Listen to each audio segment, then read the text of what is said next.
बड़ी बात है कि आप इस बड़े पार्टियों के बीच में आप इंडिपेंडेंट, आप नगर निगम का चुनाव जीत जाते हैं, तो उसी परफॉर्मेंस के बेसिस पे आम आदमी पार्टी ने आपको टिकट दिया क्या? देखिए, बेस ये था कि यहाँ से जो माननीय विधायक जी हैं हमारे आरिफ अकील साहब, उन्हीं के ही परिवार के व्यक्ति को मैं जीता था वहाँ से, उनको ही परिचित करके। तो ये भी एक जनता का दुआएं थी, आशीर्वाद था और उनका प्यार था जो मैं यहाँ तक आया हूँ। लेकिन जो कार्य की बात करें तो इस विधानसभा की हम अब आपकी बात कर रहे हैं, तो जनता के बीच में आप जा रहे हैं, क्या जनता क्या कह रही है आपसे? जनता दुखी है, क्या कह रही है? देखिए, यकीनन विकास कार्य को लेके जनता बहुत दुखी है और उनको मौके बार बार देते रहे, अभी नहीं अगली बार, इस बार, अगली बार, ये करते रहे कि एक बार हो, लेकिन वो इस बार क्या है, जनता बिल्कुल बेजार आ चुकी है, ऊब चुकी है और जनता इस बार बदलाव की ओर है। बीजेपी कांग्रेस दोनों से उकता चुकी है। इस बार यकीनन केजरीवाल जी का चेहरा रहेगा और झाड़ू यहाँ पे सब जगह झाड़ू लगाएगी। नमस्कार, मेरा नाम आज़ाद कबीर है, आप देख रहे हैं ए न्यूज़ टुडे। मध्य प्रदेश की राजधानी भोपाल है और भोपाल का एक इतिहास है और ये ओल्ड भोपाल में इस वक्त हम मौजूद हैं। विधानसभा है नॉर्थ उत्तर विधानसभा और हम आपको बता दें कि आम आदमी पार्टी दिल्ली से निकल करके पंजाब पहुंची, गुजरात का इलेक्शन कंटेस्ट किया, उत्तर प्रदेश का इलेक्शन कंटेस्ट किया और आज मध्य प्रदेश में इस वक्त हम हैं। और आम आदमी पार्टी इस चीज़ का ध्यान रख रही है कि वो जो कैंडिडेट यानी प्रत्याशी, विधायक प्रत्याशी, एमएलए कैंडिडेट जो वो लेकर जनता के बीच में ला रहे हैं, वो बिल्कुल सिलेक्टेड कैंडिडेट लेकर के आ रहे हैं, युवा लेकर के आ रहे हैं, साफ छवि लेकर के आ रहे हैं, कर्मठ, ईमानदार और जुझारू लेकर के आ रहे हैं। आज उसी कड़ी में हम आपको भोपाल में नॉर्थ विधानसभा से, उत्तर विधानसभा से एक ऐसी अजीम शख्सियत से मुलाकात कराने जा रहे हैं जिनका नाम सऊद साहब है। सऊद जी, बहुत बहुत स्वागत है आपका। आपका ही बहुत बहुत स्वागत है। पहले तो आपका बहुत ही कॉन्ग्रेचुलेशंस, मुबारकबाद आपको कि आपको मौका मिला। आप अपने इस राजनीतिक सफ़र में, हम आपकी पूरे सफ़र की चर्चा करेंगे, जनता जानेगी राजनीति में युवाओं का आना क्यों ज़रूरी है, इस पर क्या कहते हैं सर? देखिए, राजनीति में युवाओं का आना इसलिए ज़रूरी है क्योंकि उनके अंदर ऊर्जा होना चाहिए काम करने के लिए, देश के लिए। अभी जो राजनीति हो रही है वो नेपोटिज्म में चली गई है पूरी, वहीं के वहीं स्टॉप है, जिसके कारण से सोच नहीं बदल रही है, विकास नहीं हो पा रहा है। यकीनन नए युवा आएंगे, नए लोग आएंगे और अगर आप पार्टी आएगी तो यकीनन पंजाब और दिल्ली जैसा वर्क होगा। हमने ये देखा सर कि अरविंद केजरीवाल जी जो दिल्ली के सीएम हैं, उन्होंने दो बड़े सेक्टर पे काम किया जो कि आम जनता के जीवन में बहुत ज़रूरी है। एक तो हेल्थ, स्वास्थ्य और दूसरा एजुकेशन, शिक्षा। तो क्या लगता है आपको कि जो ये 18 साल से यहाँ पे भाजपा है मध्य प्रदेश में और कांग्रेस और भाजपा आती और जाती रहती है, तो एक विकल्प जो भारत की राजधानी यानी दिल्ली से एक विकल्प मिला, तो इस बार जो मध्य प्रदेश की जनता और भोपाल की जनता बदलाव ला रही है? यकीनन, क्योंकि जो उनकी आइडियोलॉजी है और जो वो सोच लेके आए हैं, जहाँ जिन उनकी सरकारों में जो उन्होंने काम किए हैं, ख़ास तौर से जब घर के अंदर कमाने वाला व्यक्ति जब घर से निकलता है और महीने में आखिरी में वो उसकी वाइफ बोलती है कि बिजली का बिल आ गया है, भर दीजिए, वो बच्चों की फ़ीस आ गई, तो उसकी कमर टूट जाती है। उसकी कमर को और खड़ा रखने का काम केजरीवाल जी सरकार कर रहे हैं और केजरीवाल जी कर रहे हैं।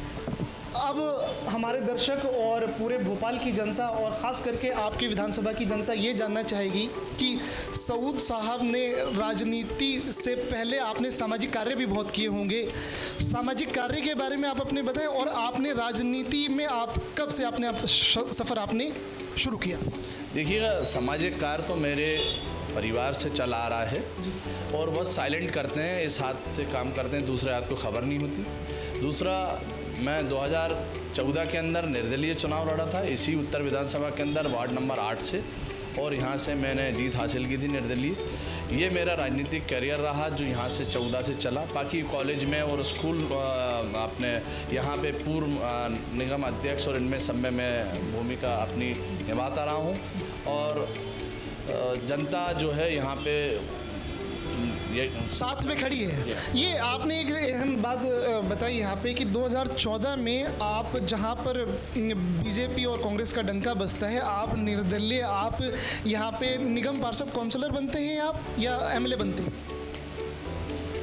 मैं समझा नहीं। मेरा सवाल ये है कि 2014 में जो आप इंडिपेंडेंट आपने इलेक्शन लड़ा था वो म्युनिसिपल का इलेक्शन था या म्युनिसिपल कॉर्पोरेशन का इलेक्शन नगर निगम का था।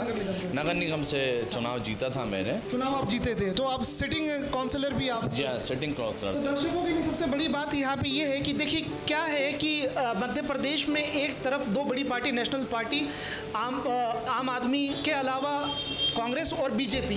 तो आपके सऊद साहब जो आपके भोपाल के आज के जो आम आदमी पार्टी के कैंडिडेट हैं, एमएलए आपके कैंडिडेट हैं, 2014 में इन्होंने इलेक्शन कंटेस्ट किया था और आपने प्यार दिया और आपने इनको काउंसलर बनाया था नगर निगम में। सर ये तो बहुत बड़ी बात है कि आप इस बड़े पार्टियों के बीच में आप इंडिपेंडेंट, आप नगर निगम का चुनाव जीत जाते हैं, तो उसी परफॉर्मेंस के बेसिस पे आम आदमी पार्टी ने आपको टिकट दिया। देखिए बेस ये था कि यहाँ से जो माननीय विधायक जी हमारे आरिफ अकील साहब, उन्हीं के ही परिवार के व्यक्ति को मैं जीता था वहाँ से, उनको ही परिचित करके। तो ये भी एक जनता का दुआएं थी, आशीर्वाद था और उनका प्यार था जो मैं यहाँ तक आया हूँ। तो अहम सवाल आपसे ये भी किया जाएगा कि अगर आपकी विधानसभा भोपाल में नॉर्थ उत्तर की जो विधानसभा है, आप यहाँ के प्रत्याशी आम आदमी पार्टी के, अगर आपको आपकी जनता ने पूर्ण बहुमत से आपको विजयी बनाया, तो आप इस नॉर्थ विधानसभा में भोपाल में 3 से 5 बड़े बदलाव क्या करेंगे सर? देखिए जो शुरू के जो बदलाव हैं, जो गारंटी कार्ड के अंदर केजरीवाल जी ने जो दिए हैं, ये गारंटी कार्ड में जो बदलाव और जो उनके सोच है, इसी पैटर्न को लेके मैं आगे बढ़ूंगा।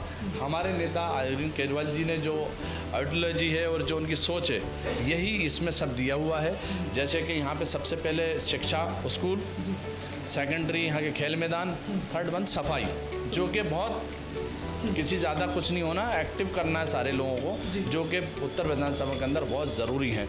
रहा हेल्थ का सवाल, तो हेल्थ में हमारे नेता जो आदेश देंगे आगे, जैसे उनको जो मोहल्ला क्लिनिक्स हैं उसमें और जो सुधार होना है लेकिन वो नाम के हैं, तो उनको सुधार होना है, तो यकीनन हमारी सेंट्रल की टीम आके उसको और करेगी। आप इस पे वर्क करेंगे। एक अहम बात आपने अभी जिक्र किया था, क्योंकि हम ये देख रहे हैं कि जो ओल्ड भोपाल है, ये आपका इसका एक हिस्टोरिकल वैल्यू है और यहाँ पे हम ये देख रहे हैं कि जो ओल्ड गोल्ड कहलाता था, ये कहावत कही गई कि ओल्ड इज़ गोल्ड, लेकिन ये ओल्ड इज़ वर्स्ट हो गया है ना। सब कुछ यहाँ की जो विरासत है, यहाँ की इमारतें हैं, ऐसा लगता है कि ये ना भोपाल का सबसे गंदा जगह है। तो विधायक भी यहीं के और बाकी सब और भी जो अब वार्ड यहाँ पे कितने आते हैं इस विधानसभा में, ये आप अच्छे से जानते होंगे, मेरे ख्याल से 3, 4, 5 वार्ड तो आते ही होंगे यहाँ पे, 13 वार्ड यहाँ पे आते हैं। तो साफ़ सफाई ये एक ऐसा क्यों लगता है कि जो मुस्लिम का इलाका होता है वो मुस्लिम इलाके में ही गंदगी क्यों होती है? इसके लिए जिम्मेदार नेता है या तंत्र है, कौन है? इसमें क्या कहना है? देखिए इसमें क्या है, एक तो आदमी की सोच होती है कि मेरा एरिया साफ़ सुथरा रहे, फर्स्ट ऑफ ऑल उसका सोच होता है। सेकेंडरी ये है कि उसका मैनेजमेंट कि यहाँ पे बदहाली जो, क्योंकि देखने वाला नहीं है, तो मैनेजमेंट जो यहाँ पे वर्कर हैं या वो हैं, वो अपने हिसाब से काम करते हैं। अगर मैनेजमेंट सही रहेगा, सिर्फ मैनेजमेंट की कमी है, अगर वो होगा तो यकीनन यहाँ पे सफाई हो जाएगी। आखिर में एक बात और सर, कि आप अपनी जो विधानसभा की जनता है उनसे, क्योंकि अब आप प्रचार भी शुरू करेंगे, आप मिल भी रहे हैं, आप पिछले 5 सालों से और 10 सालों से आप लोग काम कर रहे हैं, 2014 से आप एक्टिव हैं, तो क्या आप कहना चाहेंगे, क्या अपील करना चाहेंगे? देखिए मैं जनता से यही अपील करूंगा कि जो आपके काम आए, 5 साल आपके साथ रहे, जो आपके लिए सोचे, आपके परिवार के लिए सोचे, शिक्षा के लिए सोचे, स्वास्थ्य के लिए सोचे, उस पार्टी को लाइए। जो आपको लड़ाए, आपको गुमराह करे, उस पार्टी को हटाइए। और उंगली के अंदर आपकी पूरी ताकत है, इससे आप वोट डालेंगे, इसी से ही आप हटाएंगे। ये उंगली आप पे उठे, इससे अच्छा ये है कि वोट आप झाड़ू भी दीजिएगा, और झाड़ू लगाएंगे तो यकीनन अच्छी सोच और सारी सुविधाएँ आपको मिलेंगी। आपकी पर्सनैलिटी देख करके ऐसा लग रहा है कि आप you are looking like a doctor professor, ऐसा लग रहा है। तो हमारी क्या कहते हैं दर्शक ये भी जानना चाहेंगे कि आप क्या कारोबार में हैं और क्या आपकी पढ़ाई तालीम वगैरह? देखिए मैं तो न डॉक्टर हूँ, ना ये हम भी आपको एक कम्प्लीमेंट दिया है। ये तो कम्प्लीमेंट है, लेकिन मैं एक समाज सेवक हूँ और मैं कंस्ट्रक्शन का, सिविल का, प्लंजर का काम करता हूँ और ग्रेजुएशन हूँ ये, और यहीं से भोपाल से मैं पास आउट हूँ। तो आप सुन रहे थे अपने युवा नेता को, मोहम्मद सऊद साहब को, जो कि आम आदमी पार्टी के प्रत्याशी हैं, एमएलए कैंडिडेट हैं भोपाल नॉर्थ से। अब सबसे बड़ी बात आपको देखना है, जनता आप हैं, आप वोटर हैं, सबको आपने देख लिया है और सबसे बड़ा सवाल ये है कि क्या आप अपनी जो वोट का जो धर्म है, आपका मतदान का जो धर्म है, क्या आप अपने विकास के लिए, आप अपनी जीवन में बदलाव के लिए, अपने बच्चों के लिए, अपने परिवार के लिए, अपनी गली और अपने मोहल्ले और अपनी विधानसभा में बदलाव के लिए, क्या आप नए चेहरे को, युवा चेहरे को, साफ छवि वाले चेहरे को, ईमानदार लोगों को मौका देते हैं? ये आपकी जिम्मेदारी है, ये देखना है। और हम आपको ये कहेंगे कि आपका वोट तो आपको देना है, लेकिन देखिएगा कि आपके सामने कैंडिडेट हैं और अगर आपके नज़र में ये वर्थ रखते हैं, इन्होंने काम किया है 10-15 साल में आपके साथ के बीच में, आपकी बात सुन रहे हैं, तो इनको भी मौका देना आपकी जिम्मेदारी बनती है। और इलेक्शन तो चल ही रहा है, मध्य प्रदेश है, छत्तीसगढ़ है, राजस्थान है, 5 राज्य में इलेक्शन होने, 2 स्टेट और हैं। अब यहाँ पे आपकी जिम्मेदारी ये बनती है कि अपने भोपाल को, अपने मध्य प्रदेश को आप अपने विकास के लिए किसकी सरकार लेकर के आते हैं। सवाल ये है कि क्या आम आदमी पार्टी को भी आप मौका देते हैं, और देना चाहिए, ये आपकी जिम्मेदारी है। आप देख रहे थे A news today. Thank you so much Saud. Thank you, आपने मुझे मौका दिया बोलने का, बहुत बहुत शुक्रिया।